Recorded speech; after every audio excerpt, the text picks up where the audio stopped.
Have you ever spotted McDonald's hot, crispy fries right as they're being scooped into the carton? And time just stands still. Ba-da-ba-ba-ba. Have I Got News for You is back for another season. Roy Wood Jr., Amber Ruffin, and Michael Ian Black are finding the funny in the week's biggest stories. Have I Got News for You, Saturday at 9 on CNN, and stream next day on Max.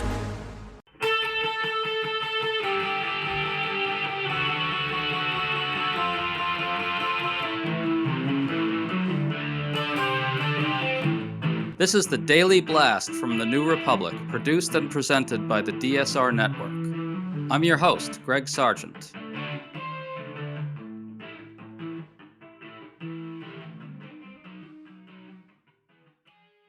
On Tuesday, top White House advisor Stephen Miller unleashed a wild, angry rant on CNN after getting triggered by tough questioning from CNN's anchor about Elon Musk's so-called Department of Government Efficiency.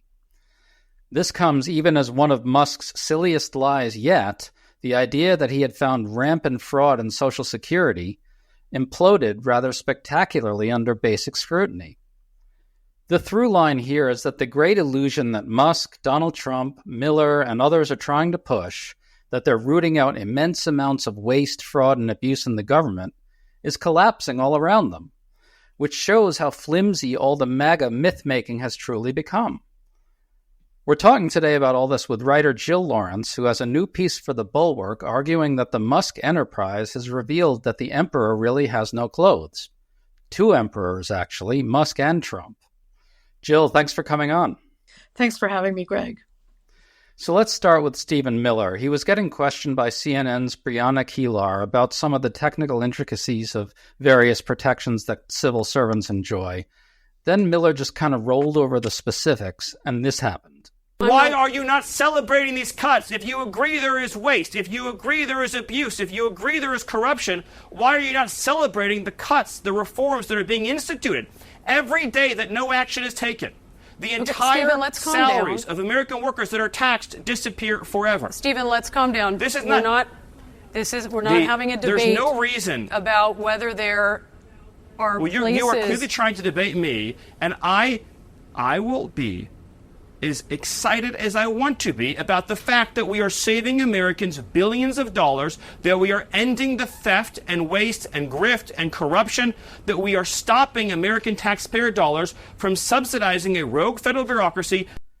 Jill, note how Keilar asked Miller to calm down, and then Miller just defaults to the same talking points about how Trump and Musk are finding all these great savings.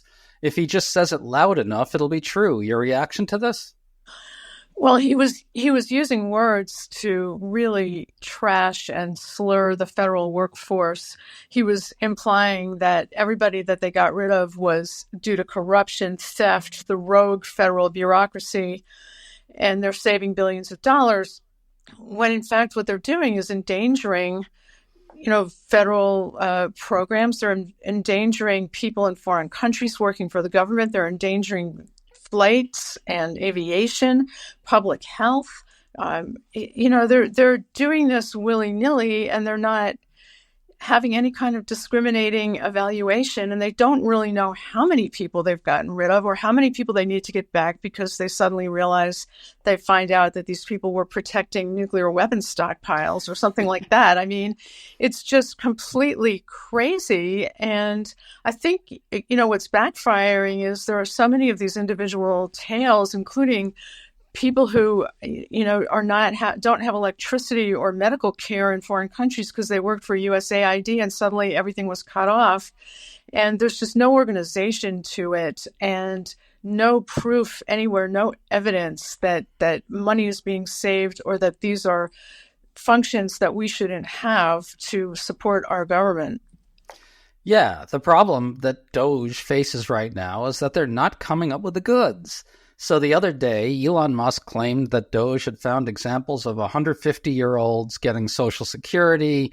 This was repeated by White House Press Secretary Caroline Leavitt, who said Doge suspects that tens of millions of dead people are fraudulently getting Social Security payments. And this was all harshly debunked on Tuesday by, of all people, a pro-MAGA personality, Trish Regan, who noted that these payments aren't actually going out. These just may be people still on the rolls.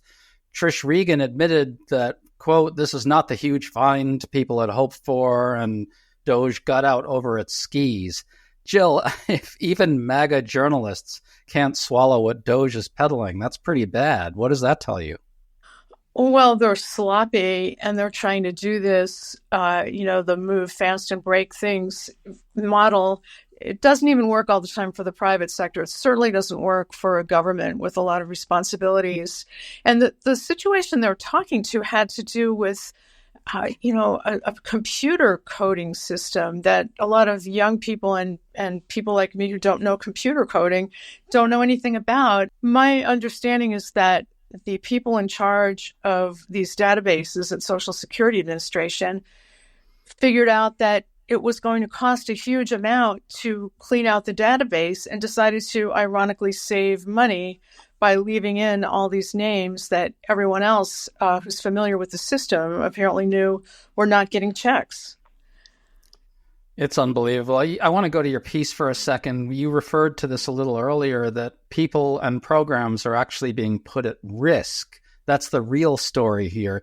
You wrote in your piece that all of this is having extreme consequences, undermining aviation safety, nuclear weapons safety, putting classified data and Americans working abroad for USAID in danger. Is that not the real story here? I mean, we're getting a crash course in why we want a federal government. We're not getting a crash course in the quote-unquote waste, fraud, and abuse that's, corrupted the government to its core, are we? No, we're getting a crash course in the human cost and what happens when business guys treat the government like just another capitalist enterprise. It is a story of human consequences and also of services that we might not notice we need until they're gone. But it's also a corruption type of education, because there's been some great journalism about, why Elon Musk has chosen the agencies he started with. They're all investigating him and his businesses. So, you can see the motives right there. I don't know whether we're ever going to get a fix on how much, if any, money was ever saved. There was a couple of judges this week were having a hard time. Tanya Chutkin could not even get them to say how many people they've fired or laid off. And Tanya Chutkin is the judge who's overseeing the case in which there's a lawsuit alleging that Elon Musk is functioning in a fundamentally unconstitutional role. Can you talk a little bit about that? Well, that would be the argument, although their counter-argument now is the equivalent of, no, he's not. Right. It's kind of funny. This is a bit of an aside for listeners here, but they're now trying to argue that Musk doesn't actually run Doge because they understand that Musk is vulnerable on this point. He's filling a role, according to this lawsuit, that's fundamentally unconstitutional. He's functioning like someone who should have been through a process of confirmation, and he wasn't. That's true. People who are confirmed and go through normal channels have a lot of requirements for transparency and disclosure, and there should be no question about what they are doing in the government. It's February, and that means Valentine's Day is around the corner, love is in the air, and the new Trump administration is causing stress with every new action. The best way to stay up to date on the latest news and breaking headlines during this turbulent time is to become a DSR member and gain access to additional content across our network, in addition to other exclusive benefits like an ad-free listening experience, exclusive content, access to our Discord community, and more.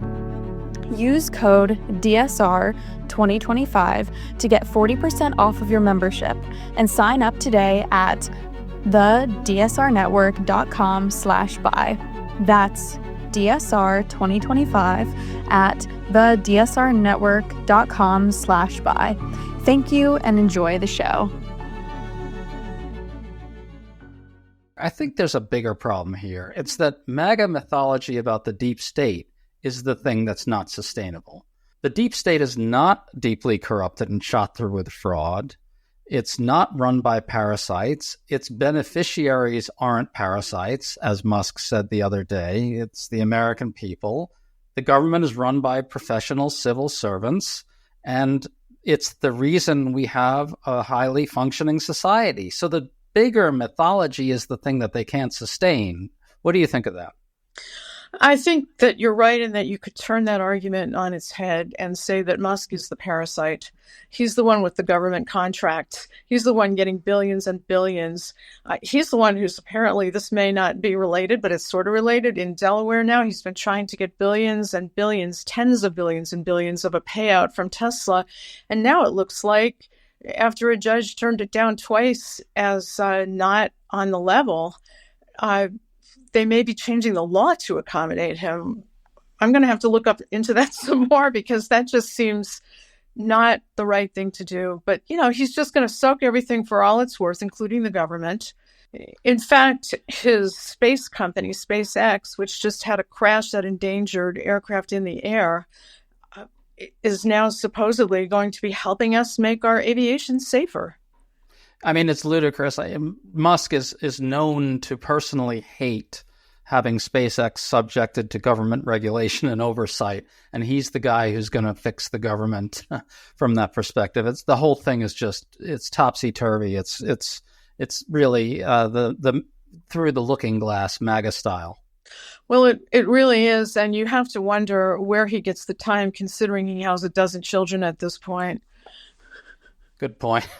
Well, there was another line from Miller's meltdown I want to highlight.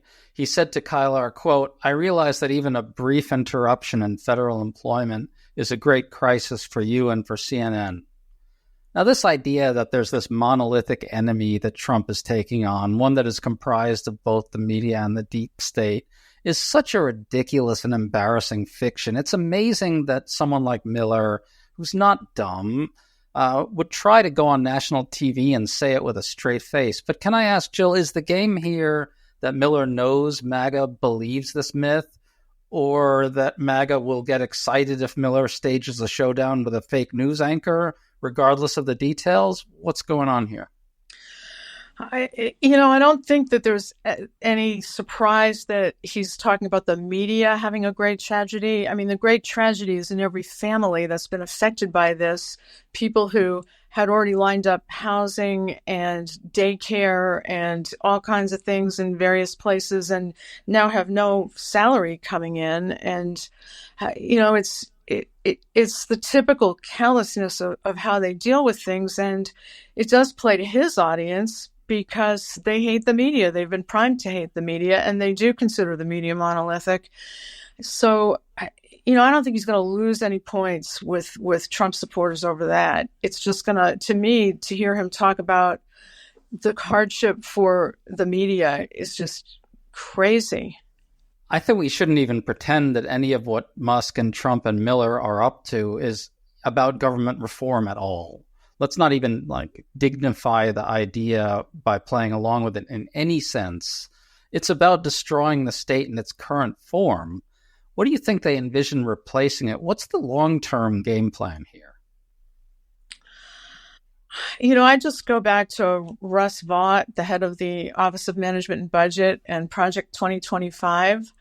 They want a nation of conformists who conform to their view of how they think things should be, with white men in charge and everybody else, the women having babies, the rest of the people in subsidiary positions. I know it sounds like The Handmaid's Tale or something insane, but that seems to, with J.D. Vance, the vice president, talking about, families with more children should get more votes. That was a while ago, but it seems to fit. It's all aimed at conformity and repression. And, these are people, of course, who talk about themselves as champions of free speech, which is it's too sad to laugh at, actually. It's too opposite. And what they're doing now even with edicts like there are only two genders, when any scientist and a lot of other people know that's not the case, that there's all kinds of ambiguity in biology. They're just telling us black is white and white is black, and we're supposed to believe it and just conform. And you see this happening. You see, for instance, missing children centers getting rid of their LGBTQ references so they can keep their federal funding, because that's kind of situation, that expression, that speech is frowned upon. Or West Point canceling affinity clubs like Women Engineers because they don't want to lose federal funding or get on a blacklist, or, because DEI. I think that's what they're aiming for, just repressive society where everyone has to obey them. And this is Musk's vision of what's necessary to save civilization, supposedly. I think we're getting a crash course in this as well. They have seized control of the state, and they're putting it to use to incredibly radical ends in an incredibly radical and destructive way. And they don't care about the collateral damage you're describing here. They don't care how many people it hurts. They have decided in their messianic fantasies that they're saviors of some kind. I don't know. So I watched Stephen Miller up there raging at a reporter for not bowing down to the glory that is Musk's Doge.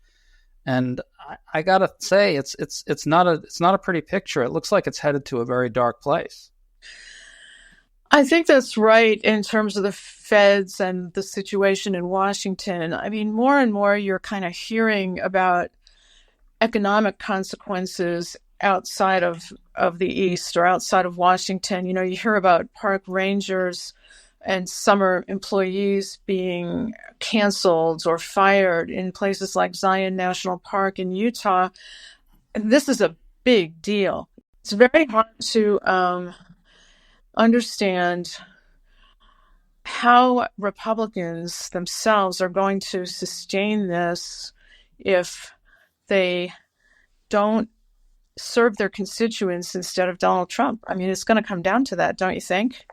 I do think so. I think that it's going to be much harder over time for Republicans to sustain the mythology that we're talking about here. Jill Lawrence, thanks so much for coming on. It's always great to talk to you. Thanks, Greg. I enjoyed it.